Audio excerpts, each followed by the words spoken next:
Rebonjour, chers auditeurs, auditrices de Derrière l'image, toujours 1 heure de cinéma à Radio Centre-Ville. Nous terminons notre émission avec Lisanne Leduc-Boudreau. Bonjour Lisanne. Bonjour. Afin de discuter du documentaire Jacques. Jacques Duhoux, que je ne connaissais pas, j'avoue, qui nous a fait découvrir ce pionnier des expéditions nordiques québécoises, vit totalement en autonomie au pied du Mont Grou. Donc, vous le filmez il y a 85 ans. Il persiste à demeurer sur place malgré son âge. Qu'est-ce qui vous fait hommage? Pourquoi?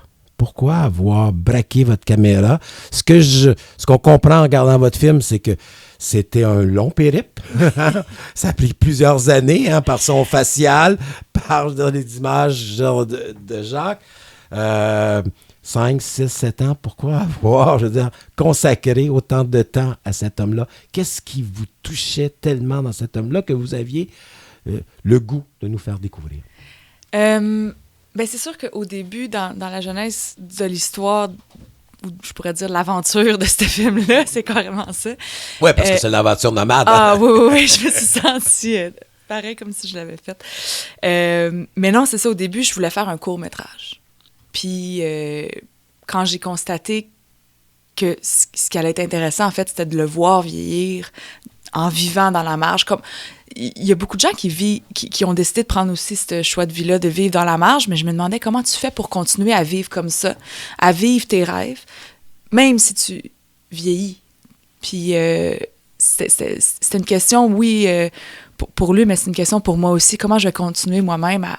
Qu'est-ce que ça prend, t'sais?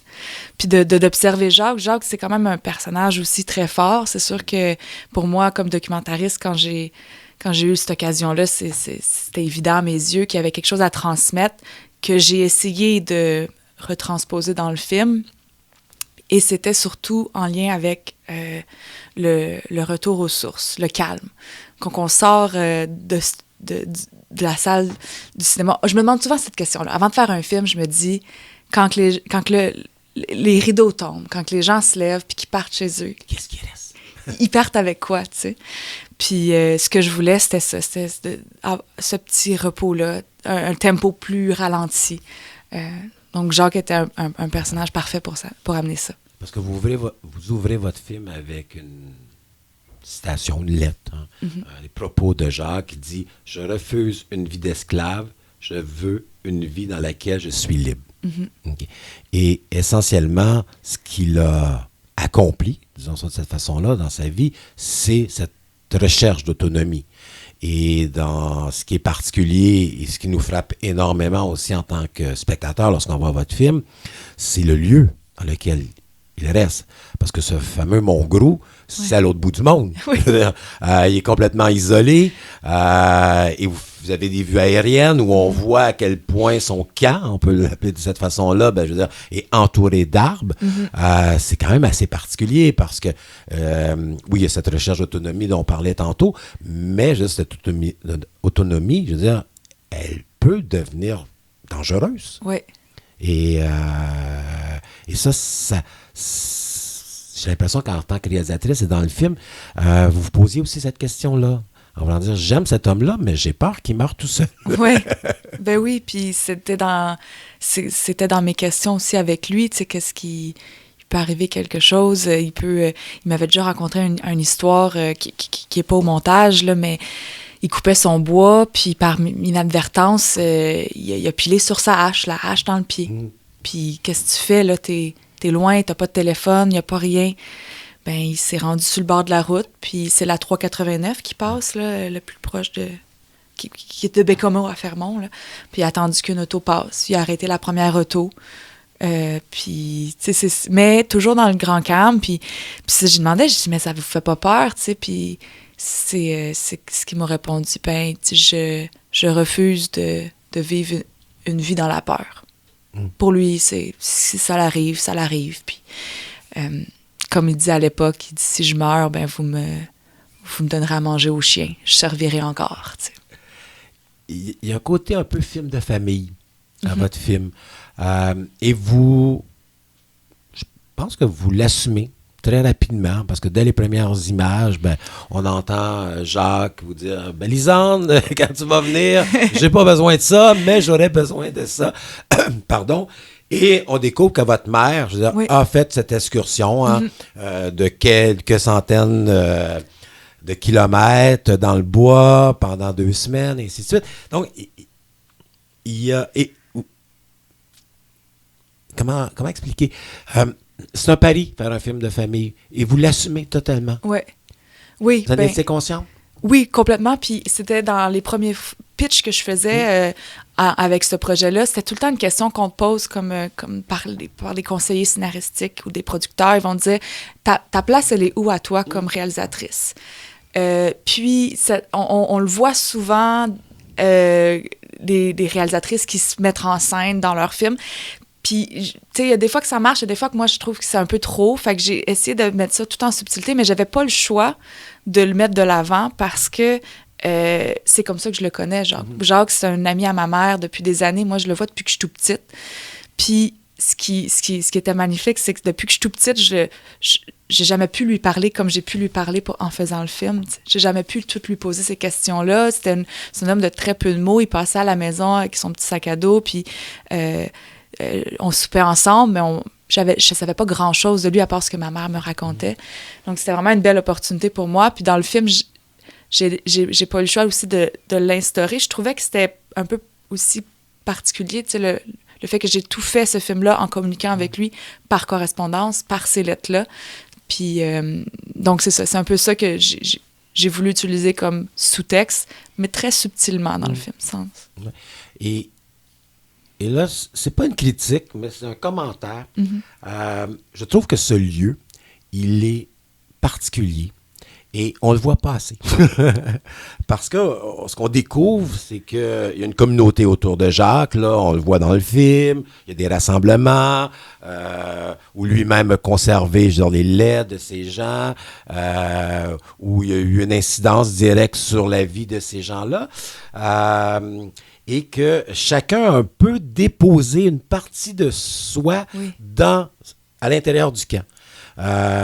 Et là, on le voit parce qu'il dit, regardez, ici, c'est votre cinéma maison, ici, c'est la télé-réalité, on a aussi cet univers sonore, et là, chacun, à leur manière, sont devenus des artistes. Et pour moi, tout ce lieu, en tant qu'élément représentatif de la force, je veux dire, artistique que les gens ont sans le savoir, est peut-être pas assez exprimé. Oui.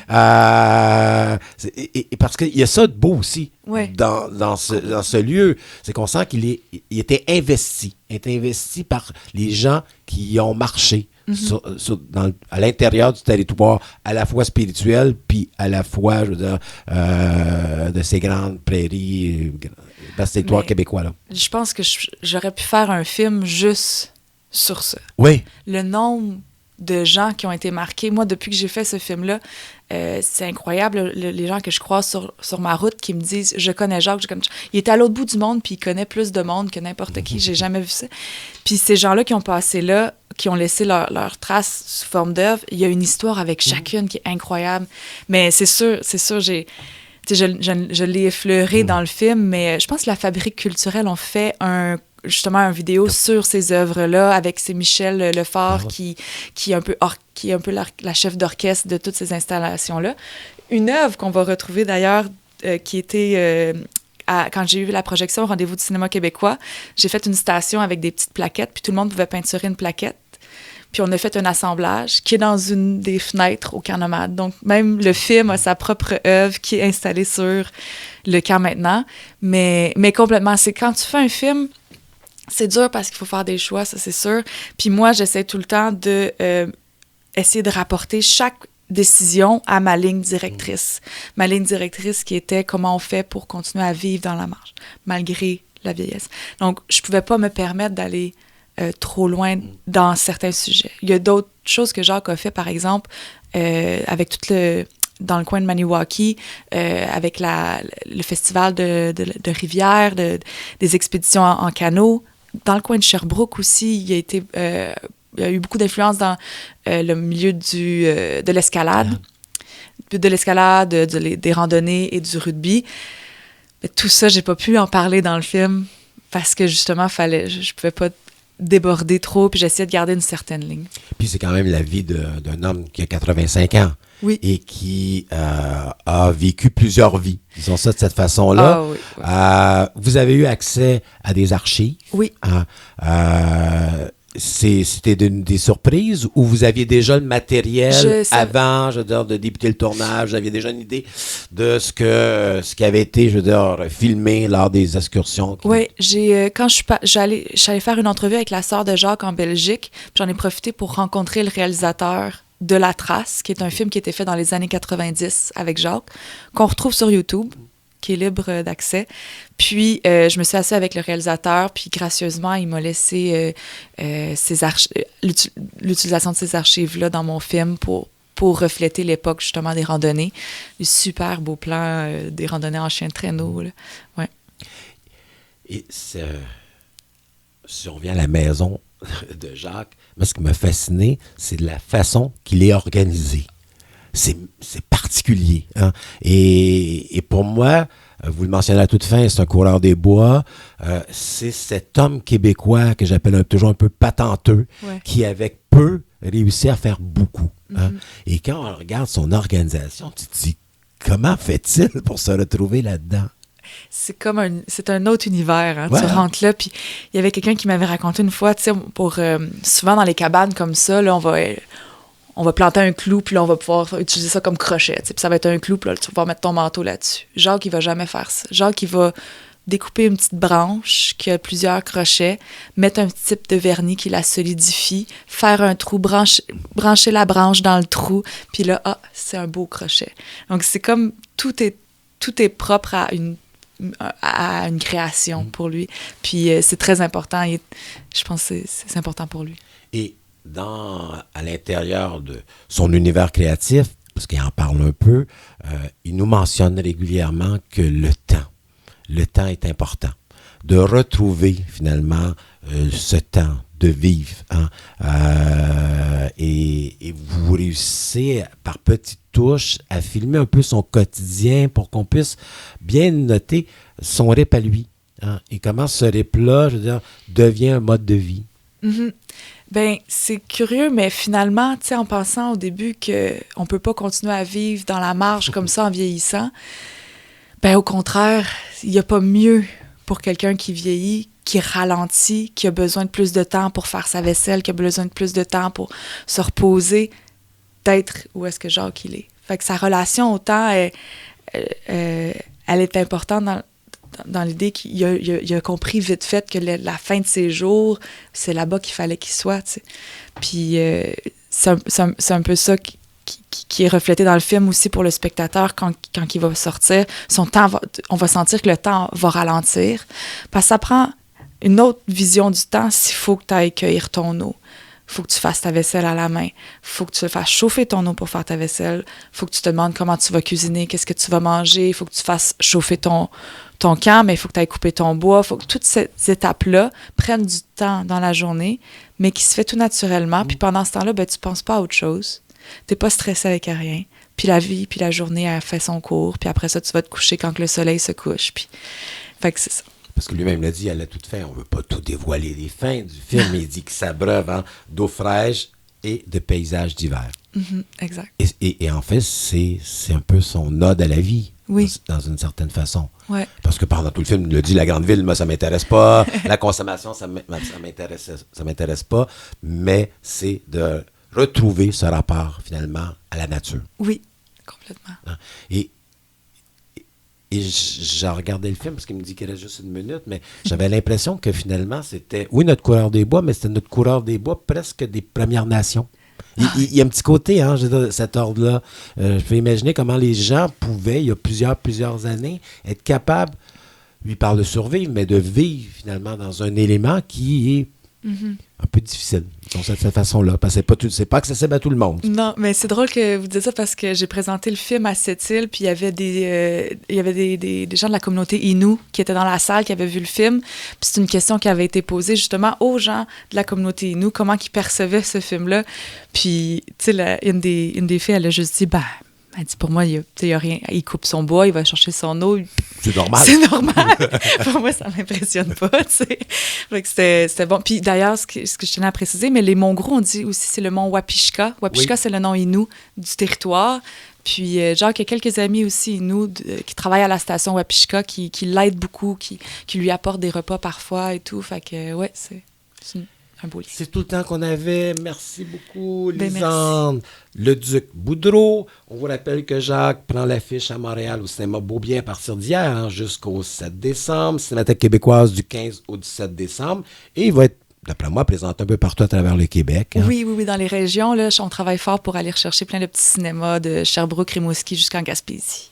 Donc, merci beaucoup, Lisande. Donc, nous, on vous rappelle que le film Jacques est à l'affiche. Également Rue, hein, qui a un début, je veux dire, assez exceptionnel. Hein, 250 000 le premier week-end, c'est beaucoup.